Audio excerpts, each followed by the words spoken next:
Hello friends, welcome back to my channel. तो friends, आज की जो वीडियो है, इस वीडियो में हम सीटेट का जो ईवीएस आपका आता है उसके 15 जो मोस्ट इम्पॉर्टेंट क्वेश्चन है उन क्वेश्चनों को करेंगे। जी हाँ दोस्तों, अगर आपके सीटेट का पेपर है तो आप इस वीडियो को लास्ट तक देखिएगा, क्योंकि इस वीडियो में मैं जो आपको 15 क्वेश्चन कराऊंगा उसका जो एक्सप्लेनेशन दूंगा, उससे अगर आप करके जाते हैं तो गारंटी है कि आप ईवीएस में अच्छा करके आएंगे। तो चलिए वीडियो को करते हैं स्टार्ट। तो फ्रेंड्स, पहला जो क्वेश्चन आपके सामने आता है वह यह है कि निम्नलिखित में से कौन सा शीतोष्ण घास प्रदेश नहीं है। जी हाँ दोस्तों, यहाँ पर कंपास आपका शीतोष्ण घास प्रदेश नहीं है, कि डाउन्स नहीं है, कि प्रेयरीज नहीं है, कि पंपास नहीं है। तो इसमें से देखिए, जो आपका सही ऑप्शन है वह है कंपास। जी हाँ दोस्तों, कंपास जो है यह शीतोष्ण घास का प्रदेश नहीं है। यह जो आपका है यह उष्ण घास का प्रदेश है। इस चीज़ को आप ध्यान दीजिएगा, यह जो है यह शीतोष्ण नहीं है, यह उष्ण घास का प्रदेश है। और यह जो आपका कंपास पाया जाता है यह आपका ब्राज़ील में पाया जाता है। इस चीज़ को आप नोट कर लीजिएगा कि कंपास जो पाया जाता है वह कहाँ पर है, वह ब्राज़ील में है। और यह जो है यह उष्ण घास का प्रदेश है।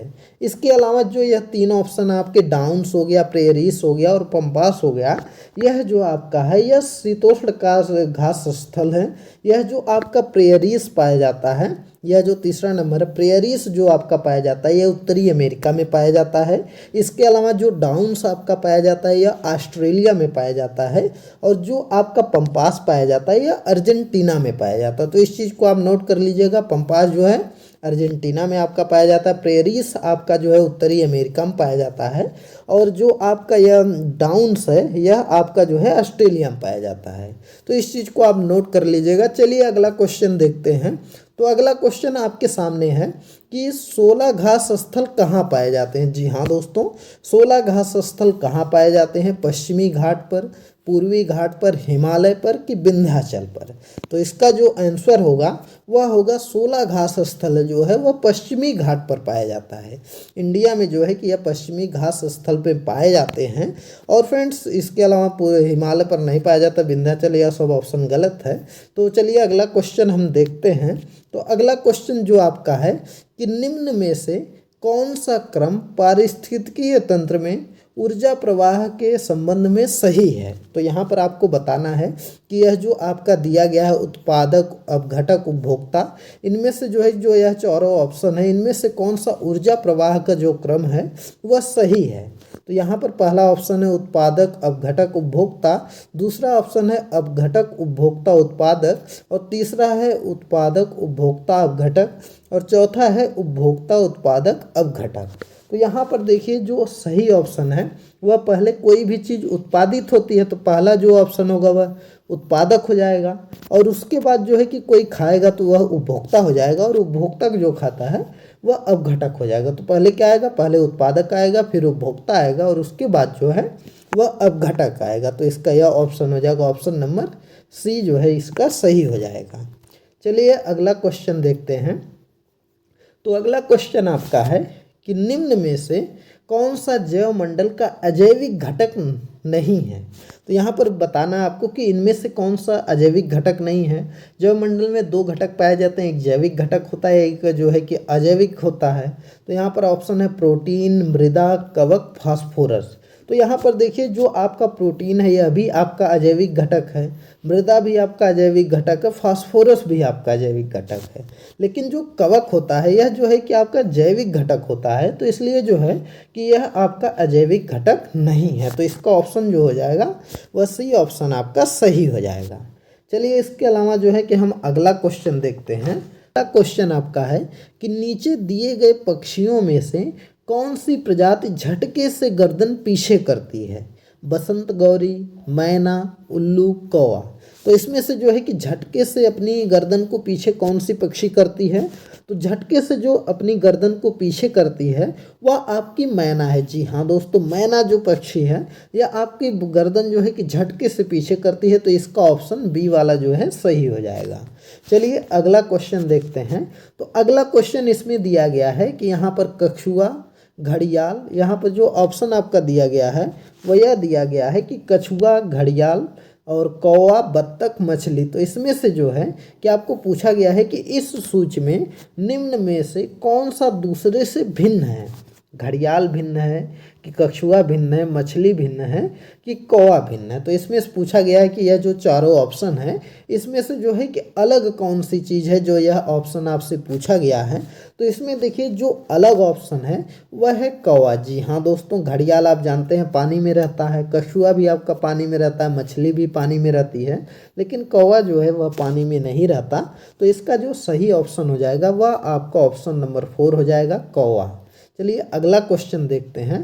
तो अगला क्वेश्चन यहाँ पर आपको दिया गया है कि आम तौर पर माना जाता है कि रात में जागने वाले जानवर हर चीज को किस रंग में देखते हैं। जी हाँ दोस्तों, यहाँ पर पूछा गया है कि जो जानवर रात में जागते हैं वह आमतौर पर किस रंग में देखते हैं। हरा और पीला में, नारंगी और लाल में, काला और सफ़ेद में, बैगनी और नीला में। तो इसमें जो आपका सही आंसर हो जाएगा वह काला और सफ़ेद हो जाएगा। जी हाँ दोस्तों, जो रात में जागते हैं उनको सिर्फ काला रंग दिखाई देता है और सफ़ेद रंग दिखाई देता है। तो इसलिए सी ऑप्शन आपका सही हो जाएगा।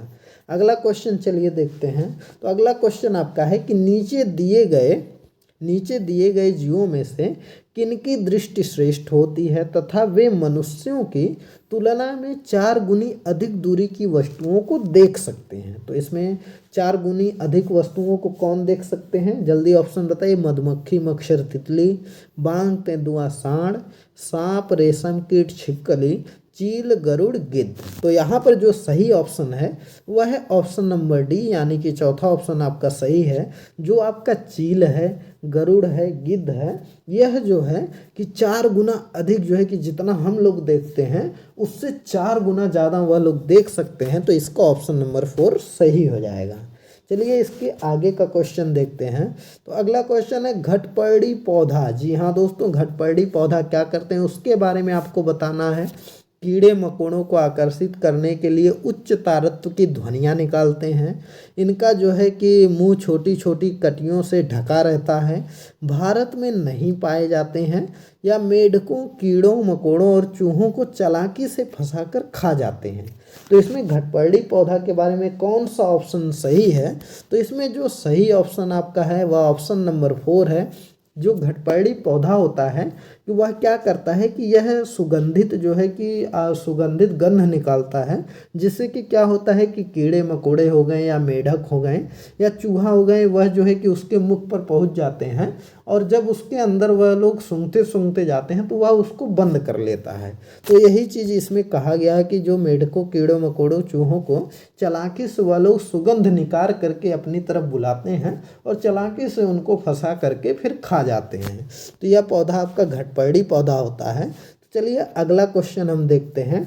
तो अगला क्वेश्चन यहाँ पर देखिए लिखा गया है कि स्टेटमेंट आपको जो है कि इसके बारे में बताना है कि यह भालू जैसा दिखता है परंतु भालू नहीं है। यह दिन में लगभग 17 घंटे वृक्षों की शाखाओं से उल्टे लटक कर सोता है। जिस वृक्ष पर रहता है उसी की पत्तियां खाता है और यह लगभग 40 वर्षों तक जीवित रहता है। तो यह आपको बताना है कि कौन सा ऐसा जानवर है जो भालू जैसा दिखता है, 17 घंटे जो है कि वृक्ष की शाखाओं पर उल्टा उल्टा लटका रहता है और वह उसी की पत्तियों को खाता है और सिर्फ 40 वर्ष तक जीता है। या आपका स्लाथ है कि लंगूर है कि पांडा है कि बंदर है। तो इसका जो सही ऑप्शन आपका हो जाएगा वह आपका हो जाएगा स्लाथ। जी हाँ दोस्तों, स्लाथ ऐसा जीव है जो कि 17 घंटे तक जो है कि वृक्षों की शाखाओं पर उल्टा लटक कर सोता है और 40 वर्ष सिर्फ जीता है। जी हाँ दोस्तों, इसके बारे में एक कथन ये भी है कि यह जो आपका स्लाथ होते हैं यह अपने जीवन में जो है कि सिर्फ 4-5 पेड़ों को ही बदलते हैं। जी हाँ दोस्तों, जहाँ पर रहते हैं वह एक ही पेड़ पर ज़्यादा दिन तक टिके रहते हैं। तो इसलिए जो है कि वह अपने जीवन काल में सिर्फ 4-5 पेड़ों को बदलते हैं और उसी पर रहते हैं। चलिए इसके अलावा अगला क्वेश्चन देखते हैं। तो अगला क्वेश्चन है आपका कि निम्नलिखित में से किसकी सुनने की शक्ति इतनी होती है कि वह वायु से पत्तों के हिलने की ध्वनियाँ और घास पर किसी जानवर के चलने की ध्वनियों में अंतर कर सकता है। तो यहाँ पर कहा गया है कि कौन सा ऐसा चीज़ है जो कि अगर हम पत्ता हिल रहा है तो उसको भी वह जान सकता है और जो जानवर चल रहे हैं उन दोनों ध्वनियों में अंतर कर सकता है। पहला ऑप्शन आपका है यहाँ पर बाघ है, गिद्ध है, रेशम का कीड़ा है या कुत्ता है। तो इसमें जो सही ऑप्शन आपका हो जाएगा वह हो जाएगा बाघ। जी हाँ दोस्तों, बाघ जो होता है या अगर कोई जानवर आ रहा है उसका शिकार करना, तो उसकी ध्वनि को सुन करके वह समझ जाएगा कि कोई जानवर आ रहा है। पत्ता हिल रहा है तो उसकी भी ध्वनि सुन के समझ जाएगा कि कौन सा पत्ता हिलने की ध्वनि है, कौन सा जानवर आने की ध्वनि है। चलिए अगला क्वेश्चन देखते हैं। तो अगला क्वेश्चन आपका है कि निम्नलिखित में से वह कौन सा जानवर है जिसके आगे के दांत हमेशा बढ़ते रहते हैं, वे दांतों को बहुत अधिक लंबा न होने देने के लिए वस्तुओं को काटते रहती है। तो ऐसा क्या है? दीमक है आपका, गिलहरी है, छिपकली है कि चूहा है। तो ऐसा इसमें जो सही ऑप्शन आपका हो जाएगा वह आपका क्या हो जाएगा? गिलहरी हो जाएगा। जी हाँ दोस्तों, गिलहरी जो होती है यह क्या करती है कि उसके दांत आगे के बढ़ते रहते हैं, तो इसलिए वह जो है कि किसी चीज़ को हमेशा काटती रहती है। अगर वह नहीं काटेगी तो उसके दांत उसके जबड़े को फाड़ देंगे और उसकी जो है कि मृत्यु हो जाएगी। तो इसलिए क्या करती है कि वह कुछ भी पाएगी उसको काटती रहती है। चलिए अगला क्वेश्चन देखते हैं। तो अगला क्वेश्चन है यह है कि नीचे दिए गए जानवरों में से निम्नलिखित में से कौन सी विशेषता पाई जाती है? छिपकली, गौरैया, कछुआ, सांप। इनमें से यह जो चारों दिए गए हैं इनमें से कौन सी विशेषता इसमें पाई जाती है कि वे अंडे देते हैं, वे जहरीले होते हैं, वे भूमि एवं जल दोनों में रह सकते हैं, उनके शरीर सल्क से ढके रहते हैं। तो इसमें जो सही ऑप्शन आपका हो जाएगा कि वह अंडे देते हैं। जी हाँ दोस्तों, छिपकली जो होती है अभी आपका अंडे देती है, गौरैया भी अंडे देती है, कछुआ भी देता है और सांप भी आपका अंडे देता है। तो इसका जो सही ऑप्शन है यह ऑप्शन नंबर ए जो है वह सही हो जाएगा। चलिए अगला क्वेश्चन देखते हैं। तो अगला क्वेश्चन आपका है कि इस पौधों में पत्तियां हैं जिसे सब्जी की तरह प्रयोग में लाया जाता है, इसके बीजों से तेल प्राप्त किया जाता है और यह पौधा है। तो इसमें से क्या है? पालक है कि नारियल है, बंद गोभी है, सरसों है। तो इसका ऑप्शन तो आप लोग जान ही गए होंगे क्या है, सरसों है। क्योंकि इसमें से जो है ना तो पालक से ऐसा होता है उसमें बीज से तेल निकाला जाता है, ना बंद गोभी ना नारियल।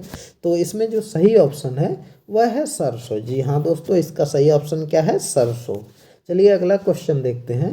तो अगला क्वेश्चन है कि निम्नलिखित पक्षियों में से कौन काफ़ी हद तक अपनी गर्दन को पीछे घुमा सकता है? जी हाँ दोस्तों, यहाँ पर यह पूछा गया है कि इन चारों में से उल्लू, कौवा, कोयल, मैना में से कौन सा ऐसा पक्षी है जो कि अपनी गर्दन को पीछे काफ़ी हद तक घुमा सकता है। ऐसा कहा जाता है कि 180 डिग्री पर यह घुमा लेता है। तो ऐसा कौन सा पक्षी है? तो ऐसा जो पक्षी है वह है आपका उल्लू। जी हाँ दोस्तों, यह उल्लू जो होता है यह अपनी गर्दन को 180 डिग्री तक जो है कि घुमा लेते हैं। तो फ्रेंड्स चलिए इस वीडियो को स्टॉप करते हैं। आई होप कि यह वीडियो आपको पसंद आई होगी। अगर वीडियो पसंद आई हो तो वीडियो को लाइक करिए, ज़्यादा से ज़्यादा शेयर करिए। चैनल पर नए हैं तो चैनल को सब्सक्राइब करिए।